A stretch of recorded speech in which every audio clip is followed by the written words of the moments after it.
I'm heading to Thailand and starting to plan for temples and tuk-tuks, my checklist in hand.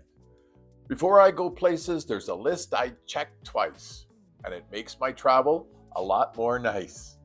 Hi, I'm John, a Canadian senior who loves to travel, and I do much of it solo.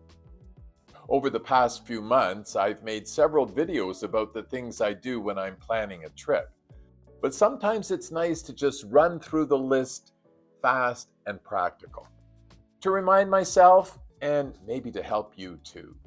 In fact, I've got a solo trip coming up to Thailand, so I'll be testing this checklist in real time. I want to see if my planning actually works or if there are surprises that I didn't see coming. So if you want to follow along and see whether I can take my own advice, make sure to subscribe and join me on this journey. My dad, an ex-military man, always used to say, "Time spent in reconnaissance is seldom wasted." Now that line has stuck with me and I still live by it whenever I'm getting ready to travel. Planning is what keeps my trips from becoming stressful. A bit of preparation goes a long way, so here's how I do it. First, there are a few general things that I think about. I need to pick my destination. Now, it sounds obvious, but some of us take a while to decide. Are there places that I've never been that I want to explore? Do I want to drop in on friends or extended family for a short visit? Or maybe I just want to go back somewhere familiar and soothing. Next, I try to get a general sense of my budget. Not strict, but enough to shape the kind of trip that I'm planning. Am I going to splurge on a little something that pampers me? Or keep things simple with low-cost activities like hiking, visiting monuments, or walking along a beach? I also need to decide how long I want to be away. 1 week, 3 weeks, longer. That has a big impact on how I plan. Because I enjoy the planning process, I spend a lot of time watching travel videos as well. YouTube has been a great tool for me. I like to check out content from locals or seasoned travelers who know the area well. I like their recommendations and learning from their mistakes, just like I hope you learn from mine. It helps me figure out where I might want to stay, how to navigate transportation in a new place, and sometimes even leads to new restaurant finds or little-known museums and walking routes. That early research gives me a bit of a head start, and I find it adds to the anticipation. Now, once I've narrowed down the basics, I get to work on booking. I book flights early in my planning phase, and then I work the trip around the travel dates that I've selected, which may depend a bit on pricing. Sometimes just adjusting your travel days by a day or two makes a significant difference in cost. And because I'm traveling solo, I'm flexible and I don't have any trouble doing that. I always check the arrival time too, because I prefer to arrive during the day if possible. That way it's much easier to get to wherever I'm staying. I usually book at least the first couple of nights of accommodation. That gives me a soft landing, time to rest, settle in, and figure out the rest of my steps. Most of the time, I book the rest of my accommodation as well. But I'm careful to be sure that there is a fairly flexible cancellation policy in case I want to adjust my plans or I see somewhere else that I might rather stay. I always make a plan for how I'll initially get from the airport to wherever I'm staying. I've used taxis, metro, Uber, airport buses. Really, it depends on the city. I usually have a plan A and a plan B backup just in case. I double check that my documents are all in order: passport, travel insurance, any required visas, health paperwork, that sort of thing.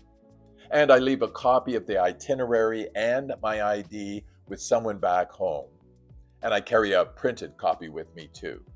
You never know when your phone might go missing or run out of battery just at the wrong moment. I like to have a little bit of local currency available to me when I arrive, or at least some US dollars or euros as a backup.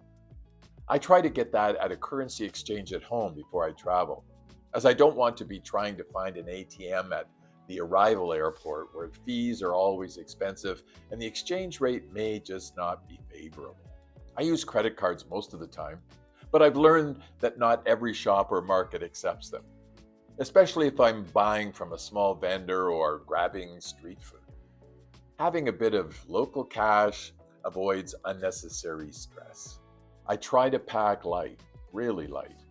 I look at the weather forecast, think about what I'll actually wear, and pack only those items. And even then, I often goad myself into taking a few things out.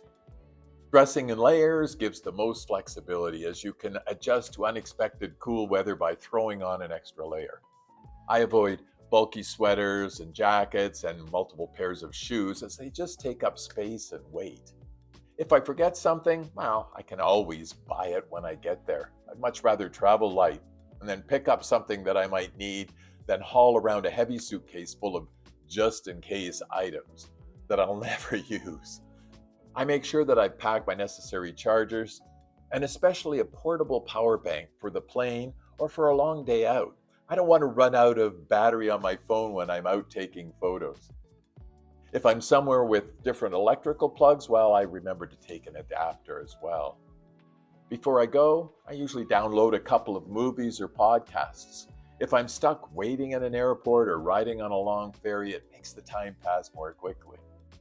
And part of my routine in the past 3 or 4 years has been to get an eSIM to stay connected. If I don't set it up before I go, I figure out how I'll do it once I arrive.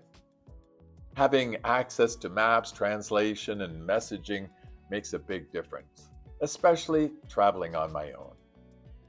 I always leave a key to my home with someone that I trust, someone that can check in, water the plants, or keep an eye on things. And I leave a folder of travel documents on the table in case they're required while I'm away. I don't have pets, and I'm glad of that when I travel. I have friends who stay close to home because they've got animals that they have to care for. That's great for them, but I've chosen a bit more freedom. I like being able to just pick up and go whenever the mood strikes me. I check in with the airline online 24 hours before my flight.